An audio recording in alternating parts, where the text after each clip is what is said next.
जब आप कुछ भी मान लेंगे, आकर्षक कल्पित कथाएं और कहानियां क्यों आंकड़ों से अधिक शक्तिशाली होती हैं?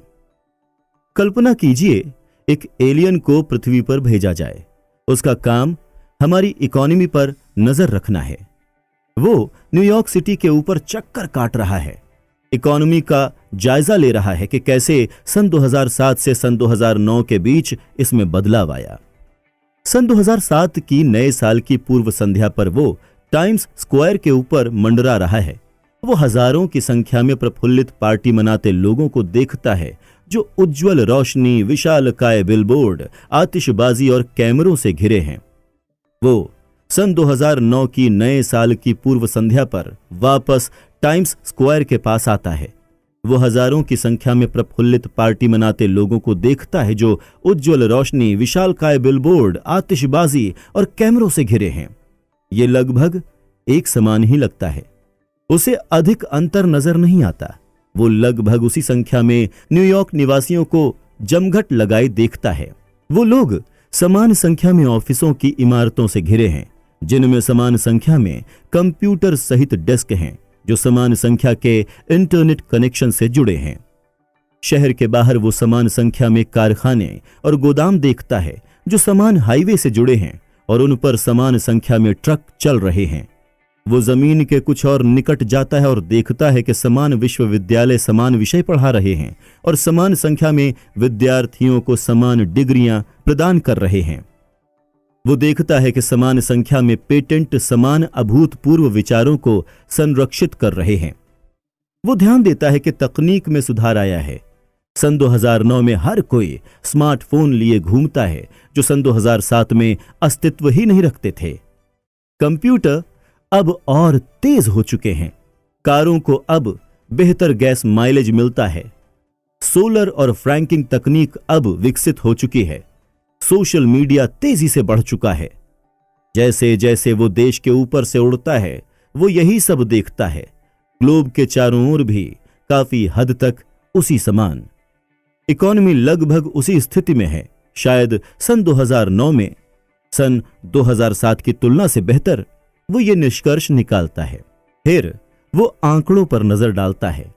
वो ये देखकर हैरान रह जाता है कि यूएस परिवार सन 2007 की तुलना में सन 2009 में $16 ट्रिलियन से गरीब हो चुके हैं। ये देखकर वो भौंचक्का रह जाता है कि और 10 मिलियन अमेरिकी बेरोजगार हो चुके हैं। ये जानकर उसे विश्वास नहीं होता कि स्टॉक मार्केट 2 साल पहले की तुलना में आधे मूल्य का रह गया है। वो विश्वास नहीं कर पाता कि लोगों का अपनी आर्थिक क्षमता के लिए फोरकास्ट इस तरह से डूब चुका है। मुझे ये बिल्कुल समझ नहीं आ रहा है, वो कहता है। मैंने शहर देखे हैं, कारखानों को भी देखा है। तुम लोगों के पास समान ज्ञान, समान साधन और समान विचार हैं। कुछ भी नहीं बदला। तुम लोग और गरीब क्यों हुए? तुम और निराशावादी क्यों हुए? सन 2007 से सन 2009 के बीच ऐसा एक बदलाव आया था जिसे एलियन नहीं देख पाए थे। इकोनॉमी के बारे में वो कहानियां जो हम खुद को सुनाते हैं। सन 2007 में हमने खुद को आवास कीमतों की स्थिरता, बैंक कर्मियों के विवेक और फाइनेंशियल मार्केट के जोखिम का सटीक रूप से मूल्यांकन करने की योग्यता की कहानी सुनाई। सन 2009 में हमने उस कहानी पर विश्वास करना बंद कर दिया। बस यही एक चीज थी जो बदली थी, लेकिन इसने सब कुछ बदल कर रख दिया। एक बार जब आवास कीमतों के बढ़ते रहने का नैरेटिव भंग हुआ, गिरवी ऋण चूक में वृद्धि हुई, बैंकों ने काफी राशि गंवा दी। फिर उन्होंने अन्य व्यवसायों को ऋण देना बंद कर दिया, जिसके कारण और नौकरियां चली गईं और इसी तरह से बहुत कुछ। एक नए नैरेटिव से जुड़ने के बजाय हमारे पास एक समान, अगर बेहतर नहीं तो सन 2009 में संपत्ति और विकास की उतनी ही क्षमता थी जितनी सन 2007 में। फिर भी इकोनॉमी ने 80 वर्ष के अंतराल में सबसे बुरी मार झेली। ये सन 1945 के जर्मनी से अलग था, जिसके मैन्युफैक्चरिंग बेस का नामो निशान ही मिट गया था, या फिर सन 2000 के दशक के जापान से, जिसकी वर्किंग एज जनसंख्या सिमट रही थी। वो वास्तविक फाइनेंशियल नुकसान था। सन 2009 में हमने खुद पर नैरेटिव नुकसान थोप दिया और यह अत्यंत घोर था। ये सबसे प्रबल आर्थिक ताकतों में से एक है। जब हम अर्थव्यवस्था, व्यवसायों, निवेशों और करियर के विकास के बारे में सोचते हैं, हम वास्तविक चीजों के बारे में सोचने लगते हैं। हमारे पास क्या है और हम क्या करने के योग्य हैं। लेकिन कहानियां इकोनॉमी में सबसे शक्तिशाली बल हैं। ये वो ईंधन हैं जो इकोनॉमी के वास्तविक भागों को चलने दे सकती हैं, या वो ब्रेक जो हमारी क्षमताओं को रोक कर रखे। पर्सनल लेवल पर अपने धन का मैनेजमेंट करते समय इस कहानी संचालित संसार में ऐसी दो बातें हैं जो ध्यान में रखना आवश्यक है। पहली, जितना अधिक आप किसी बात को सच होते देखना चाहते हैं, आपके एक ऐसी कहानी पर विश्वास करने की उतनी ही संभावना है जो इसके सच होने के कोइंसिडेंस को वास्तविकता से अधिक सच बताती हो। आपके जीवन में सबसे खुशी का दिन कौन सा था? हाउ टू लिव फॉरएवर नाम की डॉक्यूमेंट्री ने यह सीधा सादा सवाल एक 100 वर्षीय से पूछा, जिसने बहुत ही अद्भुत जवाब दिया। युद्ध विराम दिवस, उन्होंने कहा। सन 1918 के उस समझौते का हवाला देते हुए जिसने पहले विश्व युद्ध को समाप्त किया था। क्यों? निर्माता ने पूछा। क्योंकि हम जानते थे कि अब और युद्ध नहीं होंगे, वो बोली। 21 वर्ष बाद द्वितीय विश्व युद्ध शुरू हुआ, जिसमें 75 मिलियन लोग मारे गए। जीवन में ऐसी बहुत सी बातें हैं जिन्हें हम इसीलिए सच समझते हैं क्योंकि हम हर हाल में उन्हें सच होते देखना चाहते हैं। मैं इन बातों को आकर्षक कल्पित कथाएं या फिर अपीलिंग फिक्शन स्टोरीज कहता हूं। संपत्ति को लेकर हमारी सोच को ये विशाल रूप से प्रभावित करती हैं, खासकर इन्वेस्टमेंट और इकोनॉमी को। एक आकर्षक कल्पित कथा तब जन्म लेती है जब आप होशियार हों। आप समाधान निकालना चाहें, लेकिन आपको लिमिटेड कंट्रोल और बड़े दांव का साथ में सामना करना पड़े। वो अत्यंत शक्तिशाली होती हैं। वो आपको कुछ भी मान लेने पर मजबूर कर सकती हैं। एक छोटा सा उदाहरण लीजिए। अली हजाजी का बेटा बीमार था। उनके येमेनी गांव के बुजुर्गों ने एक लोक उपचार की सलाह देते हुए कहा, एक जलती हुई छड़ी के छोर को अपने बेटे की छाती में डालकर उसके शरीर से बीमारी निकाल दो। प्रक्रिया के बाद हजाजी ने द न्यूयॉर्क टाइम्स से कहा, जब आपके पास पैसा न हो और आपका बेटा बीमार हो तो आप कुछ भी मान लेंगे। औषधि उपयोगी औषधि से हजारों वर्ष पुरानी है। वैज्ञानिक प्रणालियों और कीटाणुओं की खोज से पहले रक्तपात, भूखमरी चिकित्सा, शरीर में छेद करके खराबियों को बाहर निकालना और अन्य इलाज किए जाते थे, जो और कुछ नहीं बस आपको शीघ्र ही मृत्यु तक पहुंचा देते थे। ये मूर्खतापूर्ण सुनाई देगा, लेकिन अगर आप बुरी तरह से समाधान चाहते हैं और कोई अच्छा समाधान आपको पता नहीं है या उपलब्ध नहीं है, तो सबसे कम रेजिस्टेंस का रास्ता हजाजी के तर्क की ओर है। कुछ भी मान लेने की तत्परता, सिर्फ कुछ आजमाना नहीं बल्कि उस पर विश्वास करना। लंदन के ग्रेट प्लेग का अभिलेखन करते हुए डैनियल डेफो ने सन 1722 में लिखा, लोग भविष्यवाणियों और ज्योतिषीय संयुग्न स्वप्नों एवं पुरानी कहानियों से पहले से कहीं अधिक एडिक्टेड हो चुके हैं। पांचांग उन्हें बुरी तरह से भयभीत कर देते हैं। घरों के पोस्ट और गलियों के नुक्कड़ों पर डॉक्टर्स के बिल और अज्ञानी लोगों के पर्चे चिपके रहते हैं।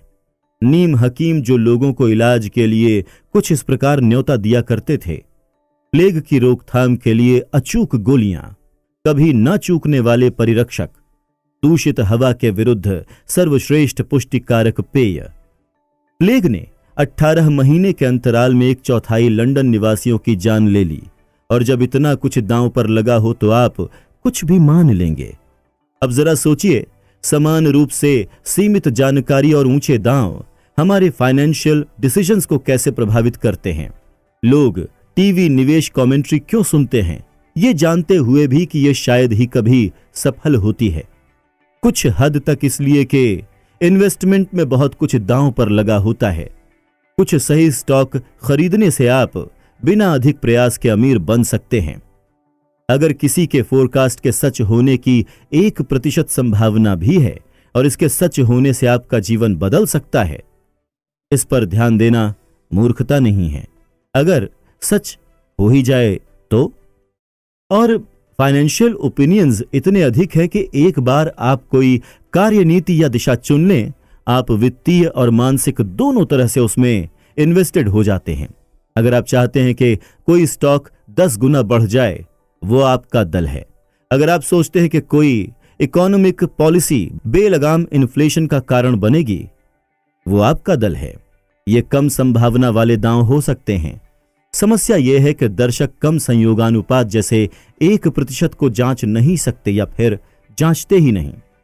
कई इस दृढ़ धारणा पर आकर टिक जाते हैं कि जिसे वो सच होते देखना चाहते हैं वो निस्संदेह रूप से सच है, लेकिन वो ऐसा सिर्फ इसलिए कर रहे हैं क्योंकि एक बड़े परिणाम की संभावना है। इन्वेस्टमेंट एकमात्र ऐसा क्षेत्र है जो प्रतिदिन चरम पारितोषिकों के अवसर प्रदान करता है।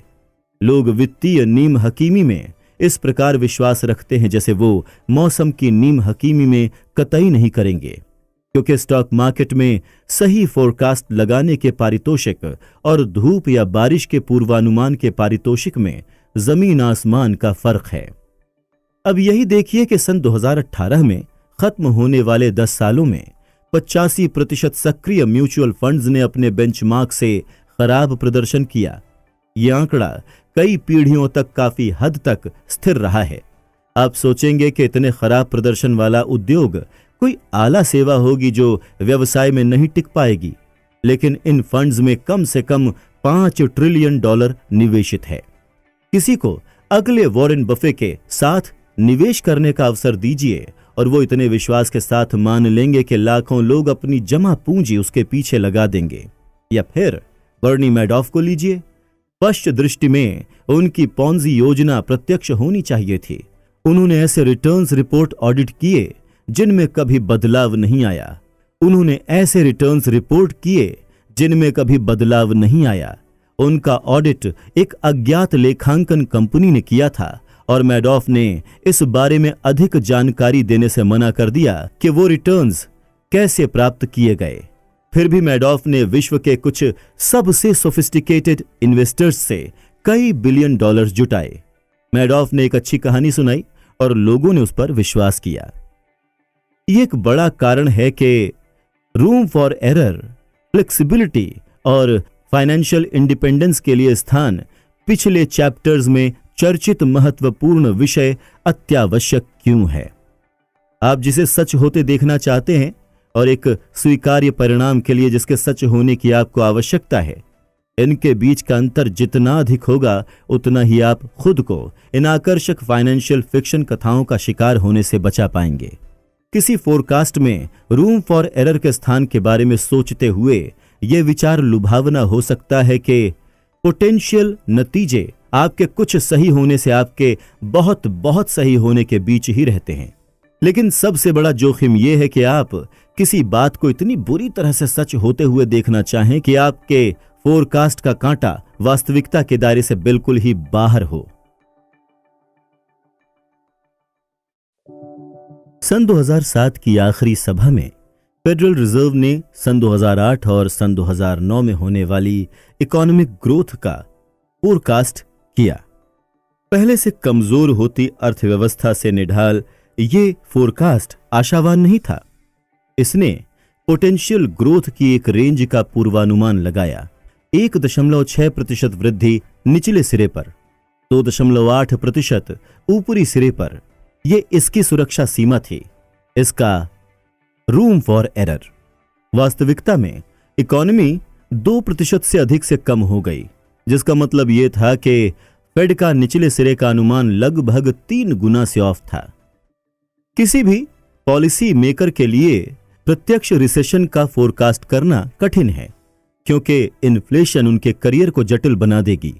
इसीलिए सबसे बुरे फोरकास्ट भी शायद ही कभी धीमी वृद्धि से और खराब की अपेक्षा करते हों।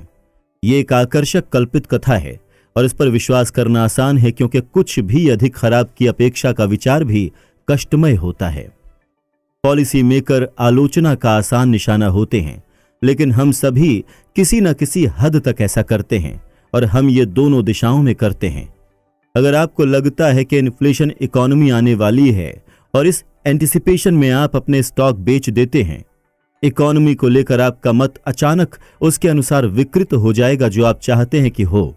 हर ब्लिप, हर किस्सा कयामत के आ जाने के संकेत जैसा दिखेगा। इसलिए नहीं कि कयामत आ चुकी है, बल्कि इसलिए कि आप चाहते हैं कि ऐसा हो।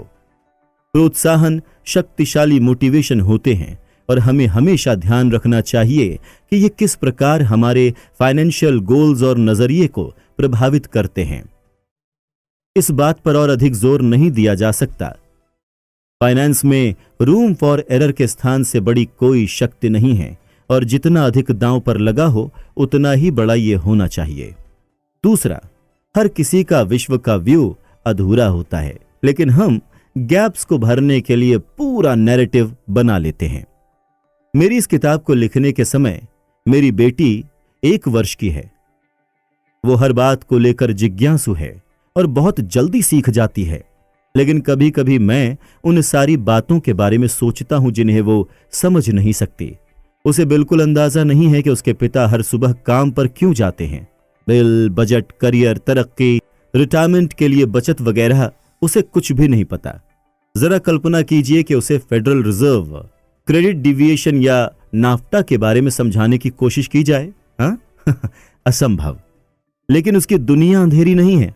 वो भ्रमित होकर यहां वहां नहीं घूमती। हर चीज कैसे काम करती है। 1 साल की उम्र में भी उसने इसका नैरेटिव अपने मन में सीख लिया है। कंबल आपको गर्म रखते हैं, मां का आलिंगन आपको सुरक्षित रखता है, खजूर का स्वाद अच्छा होता है। जो भी वो देखती है वो उसके कुछ एक मानसिक मॉडल्स में से किसी एक में फिट हो जाता है जो उसने सीखे हैं। जब मैं सुबह काम पर जाता हूं, वो भ्रमित होकर यह नहीं सोचती कि वेतन और बिल क्या होते हैं। उसके पास इस परिस्थिति का एकदम स्पष्ट जवाब है। पापा मेरे साथ नहीं खेल रहे हैं और मैं चाहती थी कि वो मेरे साथ खेले, इसीलिए मैं दुखी हूं। हालांकि वो बहुत थोड़ा जानती है, लेकिन उसे इसका अंदाजा नहीं है, क्योंकि जो कुछ भी हो रहा है उसे लेकर वो अपनी थोड़ी सी जानकारी के आधार पर खुद को वो एक सुसंगत कहानी सुना लेती है। हम सब भी, चाहे हमारी उम्र कितनी भी हो, ऐसा ही करते हैं, ठीक मेरी बेटी की तरह। मैं भी नहीं जानता कि मैं क्या नहीं जानता, इसीलिए अपने सीमित मानसिक मॉडल्स के द्वारा दुनिया के बारे में समझाने में मैं भी बस उतना ही योग्य हूं। उसी की तरह मैं जो कुछ देखता हूं, मैं उसके सबसे ज्यादा समझ में आने वाले कारणों को ढूंढता हूं, और उसी की तरह मैं उनमें से काफी के बारे में गलत होता हूं, क्योंकि मैं दुनिया के बारे में उससे बहुत कम जानता हूं जितना मुझे लगता है कि मैं जानता हूं। यह अधिकांश तथ्य आधारित विषयों के लिए भी सच है। इतिहास को ही लीजिए, ये उस सब का ब्यौरा है जो पहले ही घट चुका है। इसे स्पष्ट और ऑब्जेक्टिव होना चाहिए।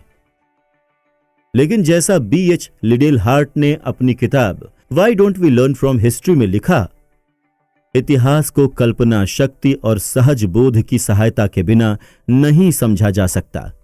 प्रमाणों की कुल मात्रा इतनी अधिक है कि चयन कठिन हो जाता है।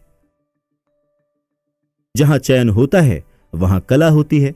जो इतिहास पढ़ते हैं वो खोजने का प्रयत्न करते हैं, और जो उन्हें सही ठहरा सके और उनके व्यक्तिगत मतों की पुष्टि कर सके, वो राजभक्ति का पक्ष लेते हैं। वो समर्थन करने या आक्रमण करने के उद्देश्य से पढ़ते हैं। वो असुविधाजनक सत्य का प्रतिरोध करते हैं, क्योंकि हर कोई फरिश्तों के पक्ष में रहना चाहता है। ठीक उसी तरह जैसे हम युद्ध का अंत करने के लिए युद्ध आरंभ करते हैं। डेनियल कन्हमैन ने एक बार मुझे उन कहानियों के बारे में बताया जो लोग अतीत का अर्थ समझने के लिए खुद को सुनाते हैं। उन्होंने कहा, पश्च दृष्टि, अतीत का अर्थ समझाने की योग्यता हमें इस भ्रम में रखती है कि संसार अनडिस्ट्रक्टिबल है। यह हमें इस भ्रम में डाले रखती है कि संसार अर्थपूर्ण है, तब भी जब इसका कोई अर्थ नहीं बनता, और यह कई क्षेत्रों में गलतियां करने के लिए काफी है। अधिकतर लोग किसी ऐसी चीज से सामना होने पर जिसे वो नहीं समझते, ये नहीं बूझ पाते कि वो इसे नहीं समझते, क्योंकि वो संसार में अपने यूनिक पर्सपेक्टिव और अनुभवों के आधार पर इसका कोई ऐसा स्पष्टीकरण बना लेते हैं जो उन्हें अर्थपूर्ण दिखाई पड़ता है, फिर चाहे वो अनुभव कितने ही सीमित क्यों न हो। ये जटिल संसार जिसमें हम रहते हैं, हम सभी इसमें अर्थ खोजना चाहते हैं। इसलिए हम खुद को कहानियां सुनाते हैं ताकि उन गैप्स को भरा जा सके जो प्रभावी रूप से अंध बिंदु हैं। ये कहानियां फाइनेंशियल रूप से हमारे साथ क्या कर सकती हैं, ये दिलचस्प होने के साथ साथ डरावना भी है। दुनिया कैसे काम करती है, अगर मैं इसके कुछ हिस्सों से अनभिज्ञ हूं, तो स्टॉक मार्केट कैसे काम करता है, मैं इसे कुछ इस तरह से गलत समझ सकता हूं कि मुझे भविष्य जानने की अपनी योग्यता में विश्वास हो जाए। स्टॉक मार्केट और इकोनॉमी का फोरकास्ट करना कठिन इसलिए भी है क्योंकि पूरे संसार में आप ही हैं जो आपकी तरह सोचते हैं कि दुनिया कैसे चलती है। जब आप ऐसे कारणों से निर्णय लेते हैं जिन्हें मैं बूझ भी नहीं सकता, मैं अंध रूप से एक ऐसा निर्णय लेने में आपका अनुकरण कर सकता हूं जो आपके लिए भले ही ठीक हो लेकिन मेरे लिए विनाशकारी हो सकता है। इसी तरह जैसा हमने चैप्टर 16 में सुना, बबल निर्मित होते हैं। आप कितना कुछ नहीं जानते, इस बात को मानने का मतलब ये मानना भी है कि दुनिया में होने वाला कितना कुछ है जो आपके नियंत्रण से बाहर है, और यह स्वीकार करना कठिन हो सकता है। मार्केट फोरकास्ट के बारे में सोचिए। हम फोरकास्ट करने में बहुत बहुत खराब हैं।